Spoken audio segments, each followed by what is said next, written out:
Hi, I'm J. Scott Campbell. I'm the artist and creator of the Fairytale Fantasies line of statues here at Sideshow. Hi, my name is Chi Izuma. I'm a painter. I paint this awesome statue. And we're going to walk you through the process of what went into painting this brand new statue, Sultana, Arabian Nights. So the inspiration for this piece, Sultana, the Arabian Nights, was, of course, the Arabian Nights bedtime story.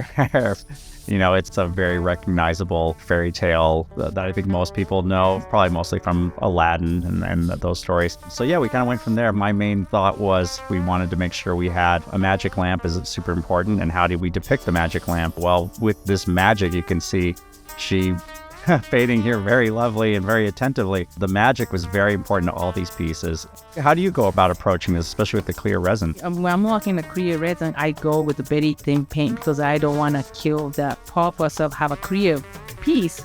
So I just go very lightly to see that, make sure the color is right. So if you see the video, you can see like I started with the middle ground color, which is the blue, and I kind of left the tip part not touching it, just lightly haze. I'm looking at you moving it here. I guess it had to dry before you moved it back into place. You don't want to get a fingerprint on there. That's right. How long does it usually take to dry when you do something like that? You know, since I use paint with alcohol, yeah, so it kind of dries faster, but it takes like a few minutes. Oh, that's pretty good because, yeah, you want to move along and not lose your momentum.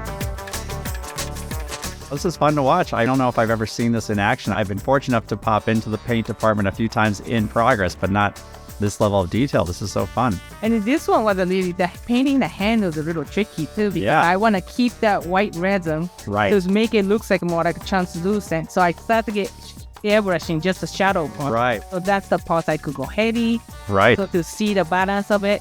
So some parts doesn't even have a paint. Well, that's what we wanted with this too. Even though it's a genie, we're going for that sort of like Haunted Mansion ghost effect. You can see in such detail here. That genie had to read as a magical ghosty figure. Otherwise, you've got this disembodied hand that's scaled too big. I think that would look strange if it didn't come through in the paint. I think the paint really needed to make that work. Oh, and I love the gold. That's how you put it on. Yes, I was kind of experimenting, and then it kind of walked that way. It's nice and organic looks. Which is nice because you can call attention to the jewelry details, which to me, as a designer, that really reads as genie. The genie needs to have bling. Otherwise, it's not a genie. But to have that just enough gold, but still, it's very ghosty. It's ghosty gold. The carpet is such a massive aspect of the statue. You don't want the carpet to be bland or lack detail. That is true because, like, you know, some of the gold trim, there's a details on it, but most of it is a violet color. So I just don't want to keep it as like a solid brand. Just want to make it interesting since I have movements on the carpet. So let's see, adding some details on the certain spots. It's not like everywhere. Certain spots on the violet have these highlights, and some of it have a more heavy shadow that creates more interest on the carpet. The basic idea of a carpet, you've got a big flat rectangular shape. That could be boring if you don't sort of attack it from the point of view of like, okay, this carpet needs to be every bit as interesting as everything else going on. And I think we actually probably over-delivered because if anything, now I look at the carpet first. It's quite stunning, actually.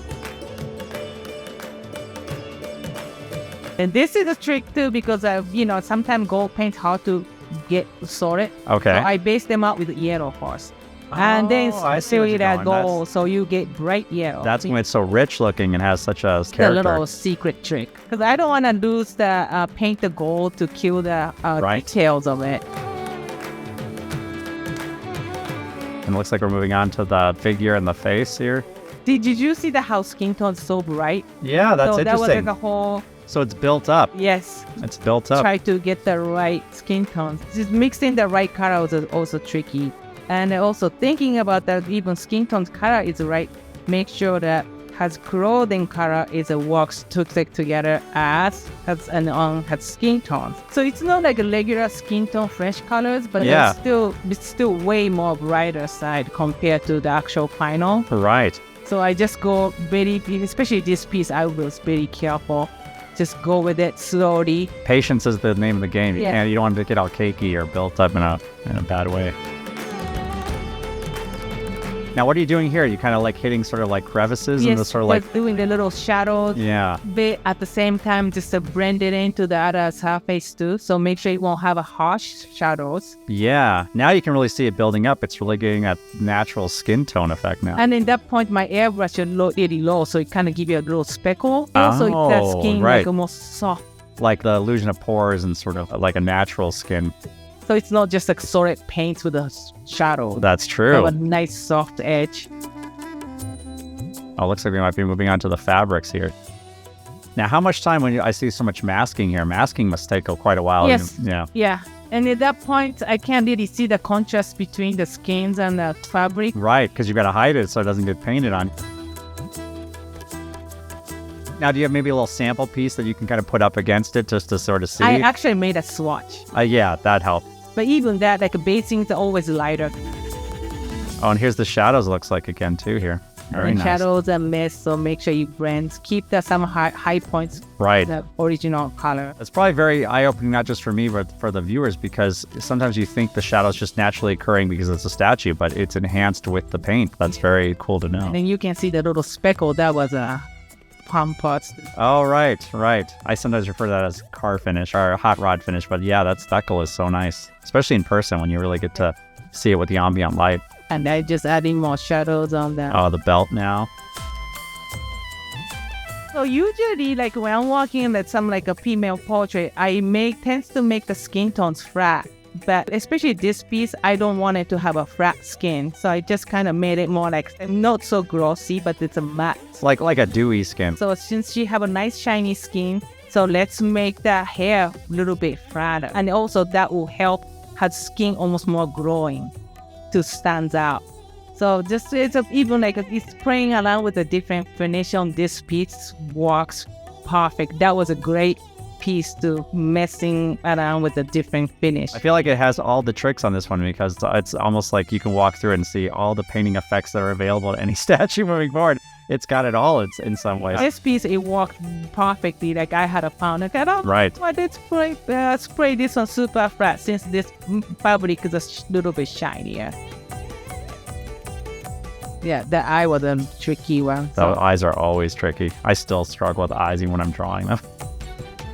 I still gotta go. This angle, so I gotta tweak it here and there. In her portrait, she's a little more angular in a way that was intentional. We wanted to give her more of an exotic look, so she's got a little bit of a stronger bridge on her nose, and which is great, but sometimes it can throw off, I think, sort of eye lines because a certain angle can look different than straight on, and sideways that can be very tricky.